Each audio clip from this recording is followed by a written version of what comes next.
Welcome back to the Means Report, everybody. So happy to welcome back our senior reporter, George Eskola, who, as I promised, has great insights into city government. And I did say he was pinch hitting for Mayor Deke Copenhaver. Mayor Copenhaver comes here once a month to give us his updates. And George, you've been there right along with the mayor at all of these happenings, beginning with the firing of Tom Beck this past week, the recreation director. I'm going to just ask you the question I was going to ask the mayor, which is this. If he only fudged one time card, what's the problem? How about a suspension or a reprimand of some sort? Why do you give him the boot? Certainly the question that has been asked will be asked and is being asked. I mean, this seemed to be using the hammer to kill the fly or the mosquito. It seemed, of course, Mr. Beck in his career has a couple 10-day suspensions in there. So he, there is a record, a file of disciplinary action, so that was in there. In this case, though, I think it had a lot to do with the new personnel policy and a sort of a look of a violation of policy where a department head who should have known better, who knows how it works, had been director for 15 years plus, on the job in that department for 35 years, certainly knew better, certainly put the city in a position of liability with other employees. There was a lot at stake that he did there.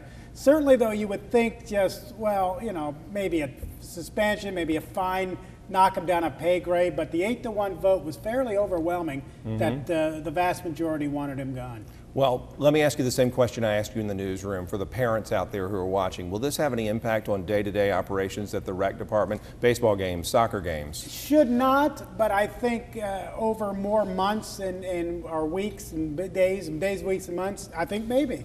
You guys been there that long, running the department a certain way, you get used to things. Under one director's leadership, there's going to be change. There's absolutely going to feel the change. To what impact of, there won't be an umpire for the Little League game at Eisenhower Field? No, that'll still be done. But I think overall, you'll certainly see a change in direction in recreation. I think you'll have to. Let me talk about bus service in Augusta. George Eskola has long been, as I've said to him, the voice for the bus riders of Augusta. And folks, there are a ton of them who depend on that transit system. It went private, if I had to guess, I'd say a year ago, with this mobility transit out of Tennessee. Have they failed? They failed. This was really started December over a year ago. We're going to go out proposals. We're going to find a private company. This seemed to be the goal of a majority of commissioners. This was the department. This was going to be our target department that we're going to privatize. We're going to show that private business can do it better. Sometime, I think it was June of last year, we agreed with mobility. You mentioned Tennessee. They're out of Tennessee, now they're out of Florida.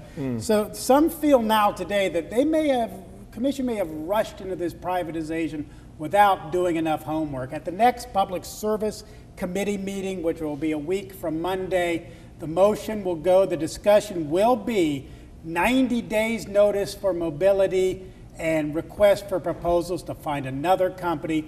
Mobility is near the end of the line, barring some sort of late inning rally to save their job. Mobility's job is definitely on the line as we speak right now. You did a story earlier in the week basically profiling government in shambles. You have these issues that we've talked about. You have the forensic audit of what's going on in Augusta government. Why are things so bad right now? If the mayor was here, he would tell me they are not as bad as is reported. But why are so many bad reports coming? Well, I would think the mayor would think things are not so bad right now, and the mayor is a very optimistic guy. I think you look, our recreation director, gone. That's a $13 million department thanks to reorganization. We have to have somebody running the day-to-day operation. Deputy Administrator Bill Shanahan, go over there and help recreation. Oh, by the way, Deputy Administrator Shanahan, you're also supposed to be helping HR. That is down about a half dozen positions, has no director, understaffed, overworked. So now he has to split his time between two departments that neither one is anywhere near full staff. You have you mentioned the forensic audit. This was supposed to answer a lot of questions. We want a forensic audit into what some consider the very controversial T-Center parking deck deals. Well, this will get some answers. They went out, the bidders came back and said, what exactly do you want us to answer? So now we're going to create a T-Center parking deck forensic audit subcommittee. Oh boy. Yeah. I think, and that possibly, though there are many on this board, not all because the majority voted for the forensic audit, but there are some on the board. Don't be surprised if there's a movement to use this stumble on the forensic audit, the subcommittee to come back to find a scope and a price tag as an opportunity for some to try to stop this forensic audit. You know what? There is good news to share, though, regarding the arts initiative in the city of Augusta. This past week, we saw experts on utilizing art space take a tour of many of our old buildings. This has some powerful people in Augusta behind it already. Could this transform our arts scene? Arts, I would say right now, are taking a huge role right now behind the scenes in city government. Not really behind the scenes. As you mentioned, the art space folks down from Minneapolis looking at maybe Davidson, the old Richmond Academy building. That's right.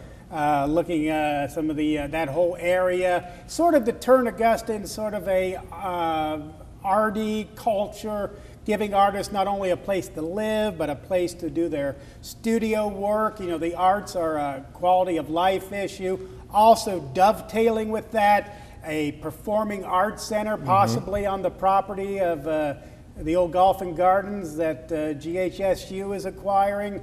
So, and improving the Imperial and Miller. So a great focus on the arts. How do you pay for it? That's your next question. It's a good one. I don't know how you pay for it, but the options being thrown out there are private sector. We have huge developers in this town talking millions of dollars, not $1 or $2, $10 or $20 million coming from the private sector. We'll be looking at general obligation bonds. I'm sure sales tax down the road. The arts, first and foremost, getting a lot of attention right now. And the mayor, if he was here, would cite the Starbucks. When, you know, one of the reasons they wanted to locate here and want to pursue is improving Augusta's arts scenes. Yeah, and he mentioned that last time that they will be a force in this city, right along the lines of what you're talking about. They're already, yeah, and that shows an economic development. A company like that, bringing in all those new jobs, big development. Arts can pay off in terms of economic development. I don't want to let you go without taking time to send some well wishes out to a couple of commissioners. Grady Smith, who is dealing with some issues connected to his diabetes, and Jerry Brigham missing a couple of meetings. Missing a couple of meetings, down with some issues, and Commissioner Brigham is a guy that will usually answer the bell, so yeah. Missing a couple of meetings for him. I know he hated it, and especially his busy time of the year, being an accountant with the tax season. So. Both Commissioner Brigham and Grady Smith down but not out. They'll be back, and we can't wait to see them back doing their jobs, and I can get on them some more. Absolutely, yeah, all the best to those. You've been missing some good stuff at the meetings, but we do hope that you're on the mend quickly, Grady and Jerry. George, thank you so much for taking time from your busy day doing the news to come in here and do this. We really appreciate it, and great insight. All right, George Eskola, he's our senior reporter. When we come back, the question of the week, including your responses to a tough question last week regarding some children removed from a filthy home, what you thought about it, what you think should happen to that mom and dad, when we come back.